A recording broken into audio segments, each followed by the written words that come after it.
النهارده جاي احكي لكم حكايه من 1000 حكايه عن مين؟ سيده الغناء العربي السيده ام كلثوم. حياه ام كلثوم مليانه بالتفاصيل والاحداث والقصص والروايات، بس تحس كده ان في جانب من حياه ام كلثوم اي حد بيعمل عنها مسلسل او فيلم او حتى بيتجنب يجيب سيرته، وهي علاقتها بانور السادات وجيهان السادات. انا ندى وده ندى توكس، يلا نبدا حكايه.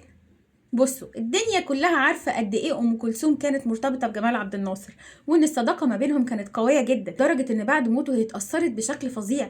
بس هي مش اتاثرت بس نفسيا، لا دي مكانتها كمان اتاثرت. وده كان بسبب ايه؟ كان بسبب الصراع الخفي ما بينها وما بين السيده الاولى جيهان السادات. ويقال ان الصراع ده في الاصل كان الصراع على لقب السيده الاولى.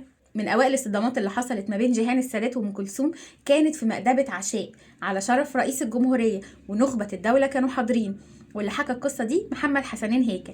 قال ايه؟ ام كلثوم ساعتها خدها العشم كده وقالت للسادات ايه؟ قالت له ايه؟ مبروك يا ابو الانوار بقيت الرئيس. ما ردش عليها السادات، واللي ردت جيهان السادات وقالت لها ايه؟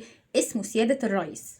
ساعتها ام كلثوم اتضايقت جدا وحست بغضب فظيع، بس اعتذرت وقامت وسابت العشاء.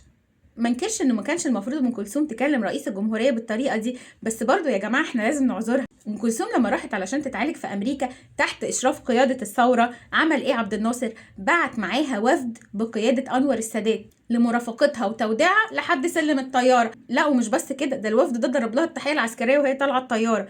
يعني ام كلثوم كانت بتتعامل مع انور السادات بدون تكليف على حسب المعرفه السابقه ما بينهم، فانا ملتمسه لها العذر. بس جيهان السادات ساعتها كانت واقفه لها على الوحد، لان زي ما قلت لكم كان في صراع على لقب سيده مصر الاولى.